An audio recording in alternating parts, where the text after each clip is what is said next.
오늘 우리가 읽은 이 본문은요, 사무엘의 마지막 고별 설교입니다. 이제 이스라엘은요, 사사 시대를 뒤로하고 왕이 다스리는 왕정 국가로 새로운 시작을 하게 됩니다. 사울을 왕으로 세운 후에요, 사무엘이 이스라엘을 향해서 마지막 당부, 그 고별 설교를 하는 장면이 바로 오늘 우리가 읽은 이 본문의 내용입니다. 여러분 누구나 자신이 해왔던 일의 마지막 순간을 맞이하게 된다면 만감이 교차할 것입니다. 여러분 한 직장에서 20-30년 일한 후에 마지막 은퇴를 할 때 되면 만감이 교차하겠죠. 성취와 보람도 있을 것이고 또 반면에 아쉬움 역시도 공존하는 것이 그 마지막 순간일 것 같습니다. 지금 상상해 보면 사무엘의 상황이 마치 그와 같다라는 것을 생각해 볼 수 있을 것 같습니다. 사실 어느 직장이건 마지막까지 잘 마치고 나면요, 그 사람의 어떤 성취와 그 공로에 의해 상패를 가져다 줍니다. 그 시간들을 잘 지나온 것에 대한 격려인 거죠. 그 공로를 치하하는 것입니다. 그 사람이 이루어낸 성취가 아마도 많으면 많을수록 그 끝은요, 그 사람의 업적과 공로로 가득 차게 될 것입니다. 여러분 사실 사무엘도요, 지금 이 장면에 있어서 그가 이루었던 어떤 공로와 그 업적들을 치하해도 될 만한 사람입니다. 이스라엘의 사사이자 선지자였고 또 제사장으로서 모두로부터, 이스라엘 백성들 모두로부터요, 존경을 받는 사람이었기 때문입니다. 여러분 실제로 오늘 우리가 읽지는 않았지만 12장 1절부터 5절을 보시면요, 사무엘이 이스라엘 백성들 앞에서 어떠한 삶을 살았는지에 대해서 등장하고 있습니다. 사무엘이 활동했던 데가 암흑기, 이스라엘에게 있어서 암흑기였기 때문에 아마도 상대적으로 더욱 존경받는 사람, 그런 인물이 아니었을까 한번 생각해 보게 됩니다. 여러분 이렇게 누군가로부터 존경을 받는 사람이 사무엘이었다라는 거죠. 여러분 누군가가요, 이렇게 그 사람을 존경하게 되면 그 존경받는 사람은요, 자연스럽게 영향력이 생기게 됩니다. 존경받는 사람은 영향력을 발휘하는 사람이 되는 거죠. 여러분 때문에 사무엘도 마찬가지였을 것입니다. 사무엘도요, 당시에 모두로부터 존경을 받는 선지자이며 사사이며 제사장이었기 때문에 또 그러한 지도자였기 때문에요, 자연스럽게 존경받음으로써 영향력이 있었을 것입니다. 실제로 이스라엘은요, 사무엘의 말에 귀를 기울였죠. 그죠? 그래서 지금 역시도 사무엘의 이 고별 설교를 모든 이스라엘이 듣고 있는 것 아니겠습니까? 여러분 그런데 이렇게 사무엘은요, 왕을 세우고 자신이 이제 뒤로 물러서는, 자신이 줄곧 해왔던 일들로부터 뭔가 물러서는, 은퇴하는 것과 같은 그러한 이 장면에서, 그러니까 자신이 어떤 지난날의 큰 업적들, 그런 화려한 평가를 받고 마지막 영향력까지 행사할 수 있는 그 자리에서요, 자신의 영향력이 아닌 어떤 다른 것들을 이야기합니다. 여러분 그게 6절입니다. 6절. 우리 같이 한번 사무엘상 12장 6절 같이 한번 읽어보겠습니다. 시작. 사무엘이 백성에게 이르되 모세와 아론을 세우시며 너희 조상들을 애굽 땅에서 인도하여 내신 이는 여호와이시니. 여러분 사무엘은요, 지금 이스라엘이 잊었을 법한 과거의 일을 다시금 끄집어냅니다. 다시금 기억나게 하는데 무엇입니까? 바로 출애굽 사건입니다. 여러분 이스라엘이요, 이 역사 속에서 화려하게 등장한 사건은요, 바로 하나님께서 애굽으로부터 이스라엘을 건져내신, 구원해내신 이 출애굽 사건이었습니다. 여러분 애굽은 당시에 세계 역사의 패권을 쥐고 있던 나라 아닙니까? 근데 그 나라에서 노예로 살았던 이스라엘이 이 역사 속에 이름을 등장시키게 된 거죠. 삼자의 시선으로 보면요, 이스라엘이 애굽으로부터 나온 이 사건은요, 단순히 그냥 이스라엘이 나왔네 이런 사건이 아니라요, 애굽이 듣도 보도 못한 이스라엘에게 패배한 사건입니다. 여러분 그러니까 얼마나 충격적인 사건이었겠습니까? 이 출애굽 사건은요, 이스라엘뿐만 아니라 사실은 이 주변국 역시도 굉장히 충격에 빠질 법한 일이 바로 이 출애굽 사건이었던 거죠. 여러분 무명의 복서가요, 세계 챔피언을 꺾고서 그 타이틀을 차지한 그런 사건이 바로 그와도 마찬가지의 사건이 바로 출애굽 사건이었다라는 겁니다. 사무엘이요, 자신의 이 마지막 장면입니다. 모두의 존경을 받고 있는 자신이 은퇴하고 이 뒤로 물러나는 이 장면입니다.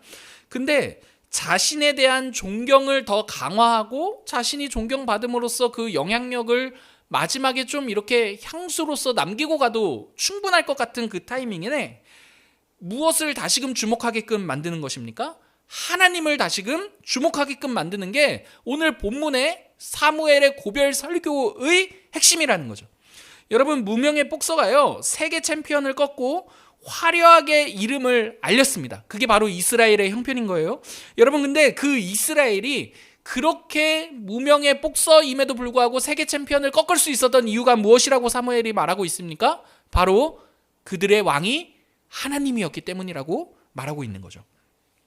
사무엘은요, 과거의 그 출애굽 사건으로부터요, 이스라엘이 어떠한 존재인지 자신들을 이해하기를 원합니다. 왜냐하면 이스라엘이 애굽을 이길 수 있었던 것은요, 애굽과 같은 왕이 있었기 때문이 아니라, 그들에게 바로가 있었기 때문이 아니라 그들에게 하나님이 계셨기 때문인 거죠. 사무엘은요, 애굽을 나았을 그때뿐만 아니라 지금도 여전히 이스라엘의 왕은 그때나 지금이나 누구라고 말하고 있습니까? 하나님이라고 말하고 있습니다. 사랑하는 성도 여러분, 사무엘은요, 어쩌면 자신이 가장 주목받을 수 있고, 그리고 또는 새롭게 지금 세움을 받은 그 사울을 주목할 수 있는 그 상황에서 자신과 사울을 주목하게끔 만드는 것이 아니라 누구를 주목하게 만들고 있습니까? 이스라엘의 진짜 왕이신 하나님을 주목하게 만듭니다. 이렇게 말하는 거죠. 이스라엘에게 진짜 영향력을 행사할 분은 자신도 아니고 새롭게 세움받은 사울도 아니라 누구이시다? 하나님이시다 라고 말입니다. 여러분, 이 대목은요, 우리에게 굉장히 중요한 대목이에요. 왜냐하면요, 여러분, 우리는요, 만약에 내가 사람들로부터 존경을 받거나 인정을 받는다면 우리 안에 어떠한 마음이 듭니까? 우리도 모르게 영향력을 행사하고 싶은 마음이 들기 때문입니다. 내 말이 누군가에게, 그 상대에게 효력이 있기를 원합니다. 누군가가 저 사람이 나를 존경하는 것을 알게 된다면 여러분, 내 말이 그 사람에게 효력이 있기를 바라고 나의 깨달음이 상대에게 어떠한 큰 감명을 줄 수 있는 가르침이 되기를 원해야죠. 내가 상대에게 대단한 존재로 보이고 싶은 마음이 우리 모두에게는 있더라는 말입니다. 그런데 여러분, 오늘 이 본문 다시금 살펴보시기 바랍니다. 사울은요, 자신의 그러한 대단함이 이스라엘에게 영향력이 되기를 바라지 않았습니다. 사울 역시도 자기가 대단하다 이렇게 여긴 것 같지도 않아요. 하지만 사람들은 사무엘을 대단하다 여겼죠. 때문에 사무엘은 얼마든지 사람들이 자신을 존경하거나 사람들이 자신을 대단하게 여기는 그것들을 이용해서 영향력을 행사할 수 있었음에도 불구하고 자신이 이스라엘에게 영향력이 있는 존재가 되기를 바라지 않았습니다. 자신뿐만 아닙니다. 새롭게 세워지는 그 사울 왕 역시도요, 이스라엘에게 그러한 존재가 되는 것을 원해하지 않았습니다. 사무엘은요, 이스라엘에게 영향력을 행사하실 유일한 분은 바로 하나님 한 분이라고 오늘 본문을 통해 말하고 있는 거죠. 왜냐하면 이스라엘의 진짜 왕은 자신도 아니고 사울도 아닌 바로 하나님이셨기 때문입니다. 여러분, 이렇게 사람이 사람에게 영향력을 행사하고자 하는 그 노골적인 집단이 어떤 집단입니까, 여러분? 이단입니다, 이단. 여러분, 얼마 전에 우연히 PD수첩, 예전에 방송했던 것 같은데 PD수첩 이후에 그 만민중앙교회 이제 원래 있던 분은 이제 감옥에 가셨고 그 두 쌍둥이 딸들이 그것들을 이어받아서 그 만민중앙교회를 이끌고 있다, 그런 이 PD수첩의 내용을 보았습니다. 여러분, 보니까요, 한 사람에게 영향력을 행사하는, 막대한 영향력을 행사하여서 그 교주가 던지는 과자를 막 이렇게 핀을 꽂고 막 받아먹는 그런 장면, 우리가 보면 이해할 수 없을 것 같지만 여러분, 근데 그게 이해할 수 없는 장면이라고 우습게 볼 일이 아니라 우리 역시도 얼마든지 누군가에게 영향력을 행사하고자 하는 그 마음들을 본다면 여러분, 굉장히 우리 역시도 좀 경계해야 되는 내용이라는 것을 생각해 볼 수가 있는 거죠. 여러분, 그 사이에 그 가운데 하나님은 없습니다. 오직 누군가에게 영향력을 행사하는 만족스러운 그 나 자신만 있는 것이 이단 집단입니다. 서로와 서로 안에 남는 것 하나님이 아니었습니다. 하지만 여러분, 교회 공동체는 어떠한 공동체입니까? 사람이 대단해져서 사람에게 영향력을 행사하는 그런 이단 종파와 전혀 다릅니다. 서로와 서로 사이에 남는 것은요, 오로지 하나님 한 분이십니다. 여러분, 하나님께서요, 우리들의 인생 가운데 그럼에도 불구하고 베푸신 그분의 그 은혜, 여러분, 그분의 그 은혜와 사랑이 사람과 사람 사이, 성도와 성도 사이에 남는 공동체, 그게 바로 교회 공동체입니다. 여러분, 사무엘이 이렇게 계속해서 사람이 아닌 하나님만이 이스라엘의 참된 왕이시다라는 것을 강조하는 데에는요, 이러한 내용이 있는 거죠. 이스라엘이 분명 자신들의 손으로 세운 그 사람, 그 왕, 눈에 보이는 그 왕에 취해서 살게 될 것을 걱정했기 때문입니다.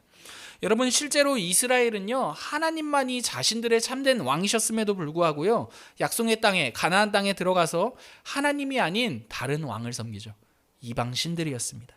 여러분, 그때마다 가나안에 사는 민족들은요, 이스라엘을 가만두지 않고 고통스럽게 만들었습니다.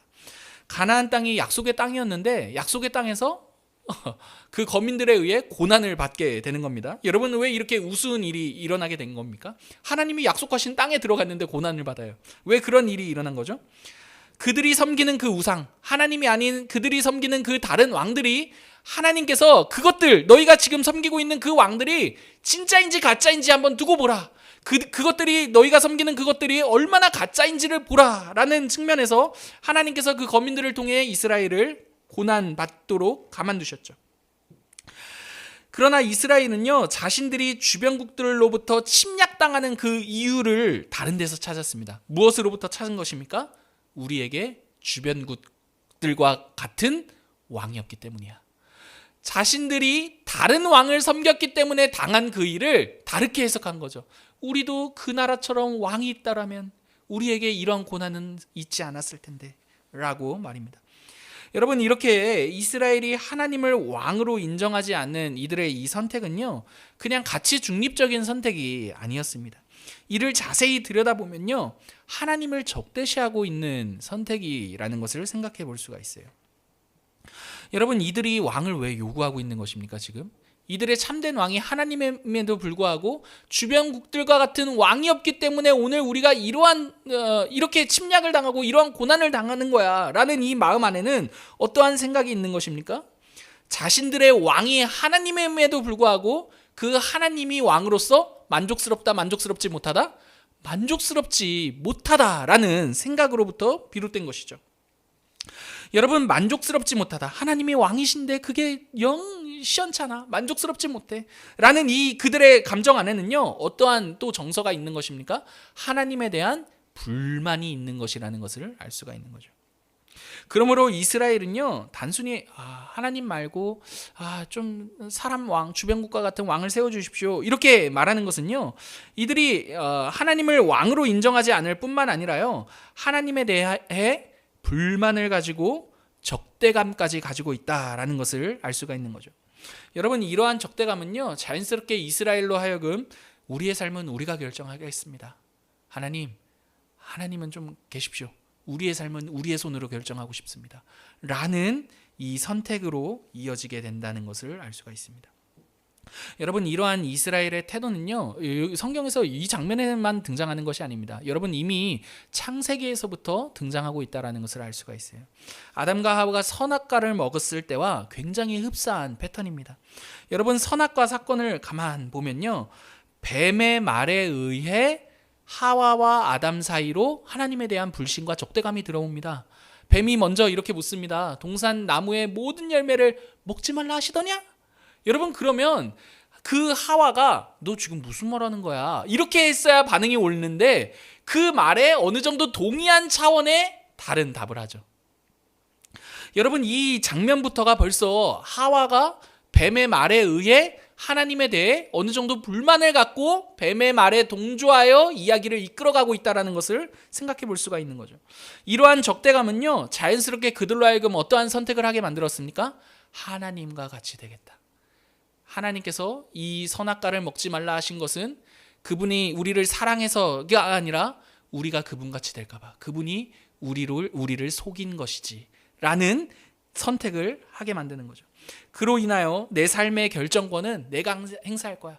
그분의 선하심은 신뢰할 수가 없어. 더 이상 신뢰할 수가 없어.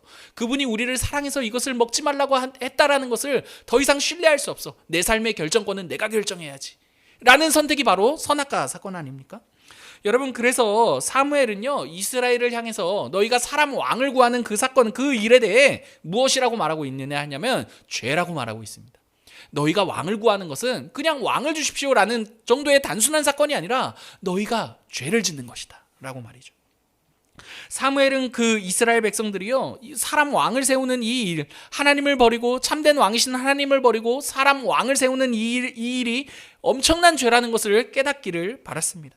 왕을 구하는 일이 단순히 왕을 구하는 그 정도가 아니라 하나님에 대한 적대감이며 그 적대감을 따른 선택이 바로 왕을 달라는 요구라는 것을 알기를 원했던 거죠. 그래서 여러분 17절과 18절을 보시면요, 전혀 마른 하늘에 날벼락을 내림으로써 이스라엘의 그 죄가 어떻게 얼마나 큰 죄인지를 깨닫게 합니다. 여러분 18절 한번 보시겠어요? 12장 18절 같이 한번 읽어보겠습니다. 시작. 이에 사무엘이 여호와께 아뢰매 여호와께서 그날에 우레와 비를 보내시니 모든 백성이 여호와와 사무엘을 크게 두려워하니라.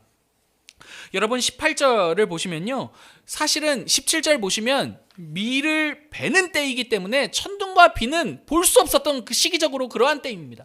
근데 그렇게 마른 하늘에 18절 보니까 전혀 예상하지 못한 천둥과 비를 내리심으로 이스라엘이 어떻게 했다? 크게 두려워했다라고 되어 있는데요. 여러분, 지금 이들이 왜 두려워하는 것입니까? 이스라엘이 자신들이 왕을 구했던 그 일에 대한 결과가 이 천둥과 마른 하늘의 천둥과 비였기 때문인 거죠. 그 하나님에 대한 적대감과 우리의 삶의 결정권은 우리에게 있어요 라고 말했던 그들의 태도가 이렇게 크게 두려워할 만큼 아주 큰 죄였다라는 것을 오늘 17절과 18절이 보여주는 것이죠. 여러분, 이렇게 자신들의 죄로 크게 두려워하는 이스라엘에게요, 이 장면에서 끝이 아니라요, 전혀 뜻밖의 위로 역시도 등장합니다. 그게 22절입니다. 22절 같이 한번 읽어보겠습니다. 시작. 여호와께서는 너희를 자기 백성으로 삼으신 것을 기뻐하였으므로 여호와께서는 그의 크신 이름을 위해서라도 자기 백성을 버리지 아니하실 것이요. 여러분, 뜻밖의 내용이 무엇이냐 하냐면요, 죄로 인해 크게 두려워하고 있는 그 백성을 향해서요, 하나님께서 이렇게 말씀하시는 거죠. 내가 너희를 나의 백성으로 삼은 것을 무엇하고 계시다? 기뻐하신다 라는 사실입니다. 여러분, 하나님의 이 기쁨은요, 이런 겁니다. 이스라엘이 지은 그 죄보다 그들을 향한 자신의 더 큰 사랑으로 비롯된 기쁨인 거죠. 여러분, 이게 무슨 말인지 조금만 더 설명해 보겠습니다. 여러분, 우리는요, 우리의 죄를 고백할 때 우리가 정말 죄를 많이 지었지, 우리의 죄가 심각하지, 이 정도로 죄를 고백하는 것, 이 정도로 끝이라고 생각합니다. 그러나 여러분, 오늘 본문은요, 우리에게 우리의 죄를 깨닫는 것보다 더 크게 깨달아야 할 게 있다라고 말합니다. 무엇입니까? 우리의 죄보다 더 큰 그분의 사랑이 있다라고 말하는 거죠. 여러분, 하나님의 사랑을 확인하는 법은 무엇입니까? 우리의 죄가 너무나 깊고도 크다는 것을 마주하는 것입니다. 이스라엘 백성들이 자신이 지은 죄가 너무나 두렵고 너무나 컸기 때문에 크게 두려워했던 것처럼, 여러분, 그럼에도 불구하고 자신들의 그 큰 죄를 넘어서 하나님께서 자신들의 그 죄를 덮고도 남는 그 사랑으로 비롯된 그 기쁨을 이야기하셨을 때 그 하나님의 사랑이 얼마나 큰 것인지를 만났던 것처럼, 여러분, 우리도 마찬가지입니다. 여러분, 오늘 본문을 따른다면 우리의 죄가 크다는 것을 아는 것, 그것과 더불어 더 나아가 우리의 이 큰 죄보다 더 큰 하나님의 사랑이 있다라는 것을 만나는 게 오늘 우리에게 복음이라고 말해주는 거죠. 여러분, 이 장면은요, 회개와도 연결이 됩니다. 회개는 이런 겁니다. 여러분, 만약 우리의 죄를 나열하는 것이 회개였다면 회개는요, 전혀 즐거운 일이 될 수가 없습니다. 여러분, 그러나 진정한 회개는요, 우리가 지은 그 죄보다 우리를 사랑하시는 그 죄를 덮으시고도 남는 그 죄보다 더 큰 하나님의 사랑을 만나는 것입니다. 그래서 여러분, 우리는 십자가의 예수 그리스도를 통해서요, 우리의 죄가 얼마나 큰지를 보게 됩니다. 왜요? 우리의 죄를 담당하시기 위해 하나님이 죽으셨기 때문입니다. 그러나 동시에 여러분, 그 십자가의 예수 그리스도를 통해서요, 우리를 향하신 그분의 사랑이 얼마나 크신지도 깨닫게 됩니다. 왜냐하면 그러한 죄인을 위해서 하나님이 죽으셨기 때문이죠. 우리의 회개는요, 단지 죄를 아랠 뿐만 아니라요, 우리를 어떠한 일에도 불구하고 우리를 자신의 기쁨으로 여기시는 그 하나님을 마주하게 되는 것입니다. 예수 그리스도 안에서 말입니다. 여러분, 이런 거죠. 아니, 내가 이 모양 이 꼴인데도 하나님 당신께서는 나를 자신의 기쁨으로 여기신다는 말입니까? 나를 당신의 자녀 삼으신 것을 기뻐하신다는 말입니까? 여러분, 이렇게 우리가 우리의 죄보다 더 큰 하나님께서 우리를 자신의 기쁨으로 여기신다는 것을 알 때, 여러분, 우리의 회개는요, 단지 죄를 회개했다가 우리의 회개가 되는 것이 아니라 나는 이제 나를 이렇게 기뻐하시는 그 하나님을 위해서 살고 싶습니다. 여러분, 회개의 진정한 의미는 그 하나님의 기쁨인 나를 알아 그 하나님의 기쁨으로써 이 땅을 살기를 소원하는 그 마음이 진정한 회개의 내용이 되는 거죠. 여러분, 말씀을 마치겠습니다. 사랑하는 성도 여러분, 우리의 삶은요, 우리의 영향력을 확대하는 삶이 아니라 하나님의 영향력 아래 사는 삶입니다. 우리의 영향력이 얼마나 대단해지는지는 여러분, 사실 우리들에게 그렇게 중요한 일들은 아닙니다. 그리스도께서요, 한번 생각해 보십시오. 여러분, 예수 그리스도께서요, 나를 위해 영향력 없는 존재로 이 땅을 사셨습니다. 여러분, 정작 영향력 있어야 할 그분이요, 나를 대신해 나를 위해 영향력 없는 존재로 이 땅에 오셨죠. 아무도 그분을 보고 하나님이라고 알아보지 못했습니다. 그분이 나를 대신해 이 땅에서 별것 아닌 것 같이 영향력 없는 존재와 같이 사심으로 여러분, 우리로 하여금 하나님의 영향력 아래 살게 하신 것이죠. 그러므로 우리들에게 있어서 내가 상대에게 대단해지느냐 대단해지지 못해지느냐는 중요한 일이 아닙니다. 오직 우리를 위하신 그리스도만이 우리의 인생 가운데 대단해지시는 것이 우리의 유일한 기쁨이 되기 때문입니다. 여러분, 무엇보다 그리스도 안에서 하나님께서 그 그리스도 안에서 우리를 자신의 기쁨으로 여기셨다라는 것을 여러분 기억하시기를 바랍니다. 하여 여러분, 그냥 죄를 안 짓는 나 정도에서 만족하는 인생이 아니라요, 그분이 나를 어떠한 기쁨으로 여기셨는지를 알아 그분의 기쁨이 되겠다라는, 여러분, 더 적극적인 내용이 기독교 신앙 안에 있다라는 것을 기억하셔서요, 더 영원토록 그분을 즐거워하는 것이 우리 인생의 목적이라는 것을 기억하시며 살아가는 저와 여러분 되기를 간절히 기도합니다. 오늘 우리에게 주신 말씀